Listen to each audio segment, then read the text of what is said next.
Hey gang, this is Steve with Guitar Center. We're at NAMM 2020 in the Arturia booth. We're hanging out with Sebastien, the product manager, and he's showing us a new KeyStep Pro. How you doing? I'm good, how are you?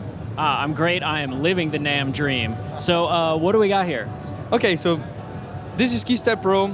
People who are familiar with Arturia will know the step range. We did Beat Step 4 or 5 years ago, then KeyStep Pro, then KeyStep, and the idea behind all these instruments was to combine some MIDI controller functionality with some sequencer and a lot of connectivity.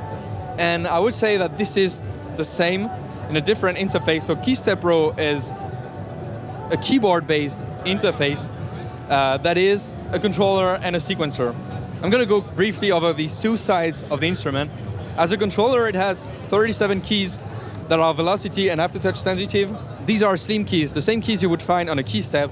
So a bit smaller than regular keys, very playable, thinner, so the whole instrument is very thin, very compact. So 37 keys, it has some USB and MIDI output with two full-size MIDI ports.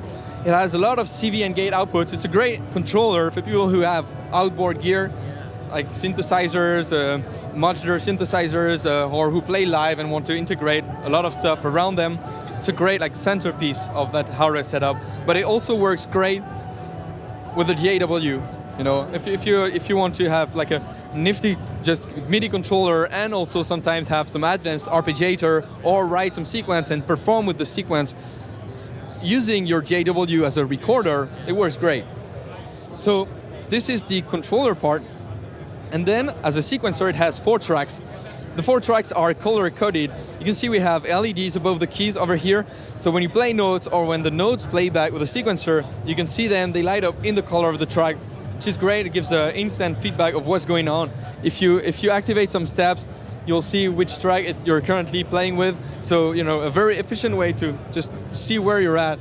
It's not an instrument that is designed around a display and just like menus and anything. The display is more for like utility stuff and project management, but the whole thing is interacting with buttons and LEDs and the keys, very playable. The editing of the sequence can go quite deep. You know, like you can do real-time recording, you can do step recording. For each note, you can edit the note, the gate length, the velocity. You can move it back and forth in time. You can randomize, you know, set how often the note is going to trigger.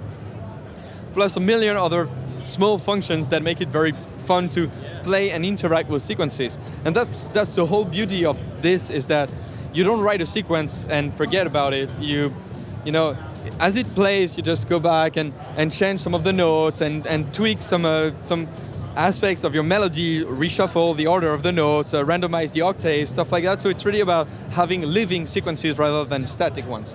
Yeah.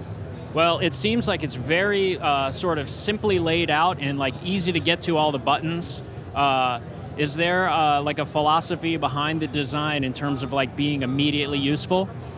I would say that the color coding and LEDs above the key are what made the design efficient. You know, it's like being able to select a track, see your step, select a step, see the notes that are in the step, select the notes, change them, transpose them, set the gate lengths. It's a very efficient way to go from, okay, I have my pattern, I have my steps inside my pattern, I have my notes inside my step, and now I want to select this one, you know, and how this could be efficient. So I would say this was the main point of how the workflow is fine as a whole, yeah. Thank you so much, Sebastien. That is the Arturia KeyStep Pro, coming soon to Guitar Center near you. Keep checking guitarcenter.com for more new from NAMM.